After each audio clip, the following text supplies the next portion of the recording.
कोरेगाव तालुक्यातील रहमतपूर नगर परिषदेच्या सार्वत्रिक निवडणुकीत लोकनियुक्त नगराध्यक्ष पदासाठी एकमेकींच्या विरोधात उभे राहिलेल्या नंदना सुनील माने व वैशाली निलेश माने यांना विजयी करण्यासाठी राष्ट्रवादीचे माजी जिल्हाध्यक्ष सुनील माने व भाजपाचे युवा नेते निलेश माने यांनी कंबर कसले आहे. एक प्रकारे कारभारणींच्या विजयासाठी कारभाऱ्यात झुंज सुरू आहे. रहमतपूर नगर परिषदेची निवडणूक सुमारे 9 वर्षांनंतर होत आहे.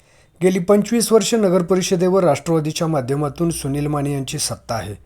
भाजपाचे युवा नेते निलेश माने सत्ता परिवर्तनासाठी ताकदीने प्रयत्न करत आहेत. पालिकेच्या लोकनियुक्त नगराध्यक्ष पदासाठी महिला आरक्षण जाहीर झाल्यानंतर नगराध्यक्ष पदासाठी सुनील माने यांच्या पत्नी नंदना माने व निलेश माने यांच्या पत्नी वैशाली माने यांच्या नावाची चर्चा होऊ लागली होती. या चर्चेप्रमाणेच दोन्ही महिला उमेदवार आमनेसामने उभ्या राहिल्या आहेत.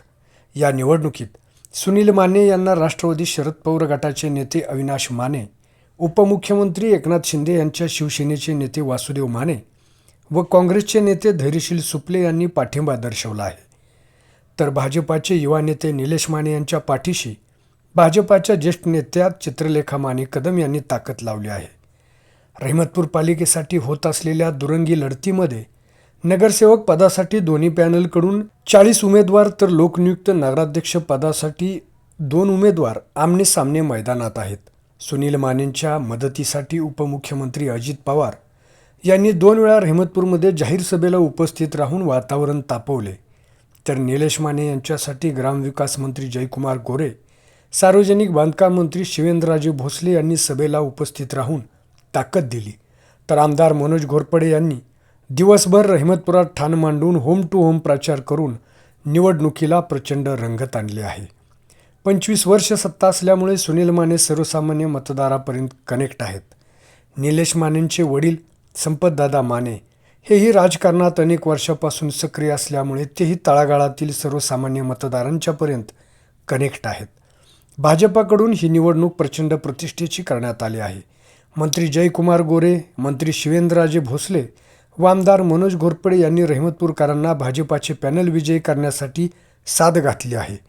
भाजपाच्या पॅनलला विजयी केल्यास रहमतपूरच्या विकासासाठी मागाल तेवढा निधी देऊ असे आश्वासन दिले आहे. अशाच प्रकारे आश्वासन उपमुख्यमंत्री अजित पवार व माजी मंत्री बाळासाहेब पाटील यांनीही रहमतपूरकरांना दिले आहे. भाजपाच्या मंत्र्यांच्या उपस्थितीत झालेल्या सभेनंतर नागरिकात भाजपा स्ट्रॉंग असल्याची चर्चा होते. तर राष्ट्रवादीची सभा झाल्यानंतर नागरिक राष्ट्रवादी स्ट्रॉंग असल्याची चर्चा होत आहे. दोन्ही पॅनल प्रमुखांनी जोरदार प्रचार केल्यामुळे कुठले पॅनल स्ट्रॉंग आहे याबाबतचा अंदाज व्यक्त करणे अनेकांना अशक्य होत असल्याने काटेकी टक्कर निश्चित मानली जात आहे. सुनील माने यांच्या पत्नी नंदना माने निवडणुकीच्या रिंगणात असल्यामुळे सुनील माने कुठल्याही परिस्थितीत विजय खेचण्याचा प्रयत्न करत आहेत.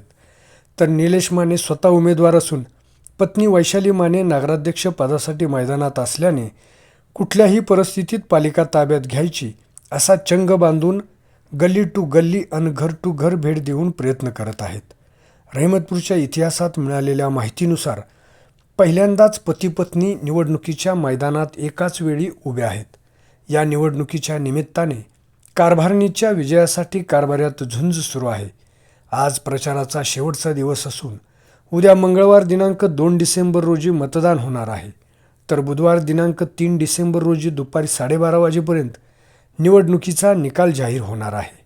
या निवडणुकीत मतदार कोणाला झुकते माप देणार हे पाहणे रंजक ठरणार आहे.